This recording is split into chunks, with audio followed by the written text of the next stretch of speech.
नमस्कार। एक वक्त था जब हर दूसरे इंसान के हाथ में एक ब्लैकबेरी का फोन हुआ करता था। बिजनेसेस या प्रोफेशनल्स के लिए ये एक स्टेटस सिंबल था और ब्लैकबेरी का मार्केट शेयर 50% से भी ज्यादा था। लेकिन सिर्फ कुछ ही सालों में एक ऐसी कंपनी जो स्मार्टफोन मार्केट पर राज कर रही थी, कंप्लीटली इररिलेवेंट हो गई। आखिर क्या हुआ? कैसे एक ब्लैकबेरी से प्रेसिडेंट ओबामा और सीईओ जैसे लोग आईफोन पर शिफ्ट हो गए? तो चलिए आज हम बात करेंगे ब्लैकबेरी के इस पूरे के पूरे चेंज की और उसके डाउनफॉल की। ये एक कॉशनरी टेल है इनोवेशन, कंपटीशन और एडेप्टेबिलिटी की।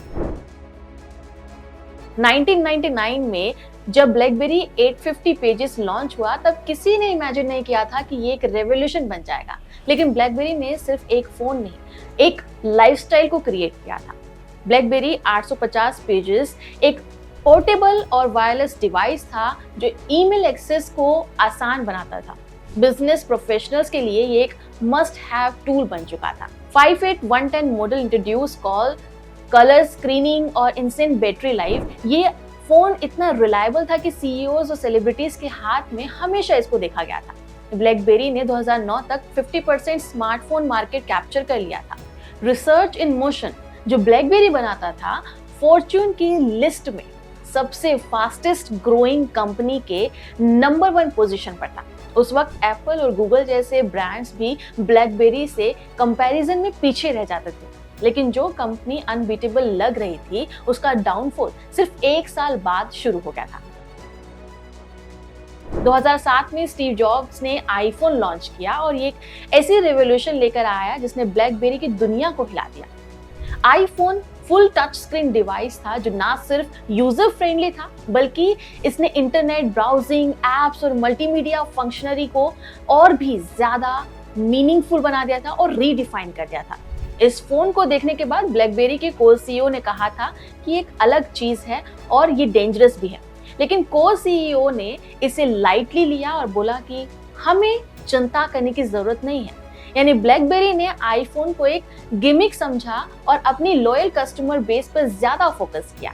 ये एज्यूम किया गया कि फिजिकल कीबोर्ड की पॉपुलैरिटी इंटैक्ट करेगी और टच स्क्रीन नहीं रहेगा। लेकिन यही सबसे बड़ी गलती थी। एप्पल ने एक ऐसे कस्टमर बेस को टारगेट किया जो ब्लैकबेरी के प्रोडक्ट से ज्यादा यूजर फ्रेंडली और इनोवेटिव सॉल्यूशन चाहता था। 2008 के बाद ब्लैकबेरी का डिक्लाइन शुरू हो गया। इसका सिर्फ एक रीजन नहीं था बल्कि कुछ ऐसी मिस्टेक्स थी जो कि कंपनी को गिराने का कारण बनी थी। जैसे कि ब्लैकबेरी ने अपने कोर प्रोडक्ट पर फोकस करके टच स्क्रीन टेक्नोलॉजी को काफी हद तक इग्नोर किया। वहीं कस्टमर्स ने इनोवेशन की तरफ मूव किया और ब्लैकबेरी जो था वो पीछे छूट गया। इसके अलावा 2011 के ग्लोबल आउटरीच जिसमें यूजर जो था वो 3 दिन तक ईमेल और इंटरनेट एक्सेस नहीं कर पाया। वहीं प्लेबुक टेबल जो बेसिक ऐप जैसे ईमेल और कैलेंडर के बिना लॉन्च हुआ। 2011 में ब्लैकबेरी का मार्केट शेयर 33% था जो 2016 तक सिर्फ 2.31% ही रह गया। 2017 तक ब्लैकबेरी ने स्मार्टफोन बनाने बंद कर दिए। ये सब दिखाता है कि जब एक कंपनी अपने कस्टमर्स के इवॉल्विंग नीड्स को समझने में फेल हो जाती है तो उसका डिक्लाइन शुरू हो जाता है।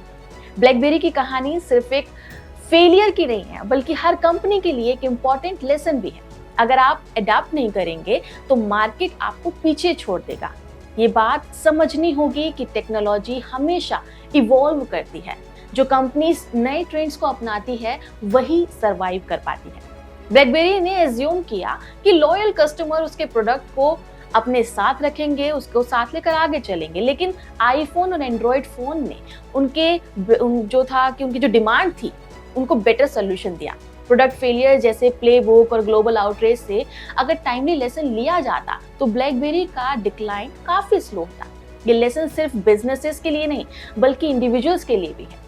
हमेशा अपने कंपटीशन और चेंजिंग एनवायरनमेंट पर नजर बना के रखिए। ब्लैकबेरी की स्टोरी एक रिमाइंडर है कि कोई भी कंपनी या कोई भी लीडर अनटचेबल नहीं होता। इनोवेशन, कंपटीशन और एडेप्टेबिलिटी के बिना आप मार्केट में जगह नहीं बना के रख सकते। एप्पल और गूगल ने नए आइडियाज को अपनाया और वहीं उनकी सक्सेस का सीक्रेट भी बना। ब्लैकबेरी के डाउनफॉल का एक जो है पूरा का पूरा सिलसिला बिजनेस और इंडिविजुअल्स को इंस्पायर कर सकता है। आपका इस पर क्या कहना है? हमें कमेंट सेक्शन में जरूर बताएं।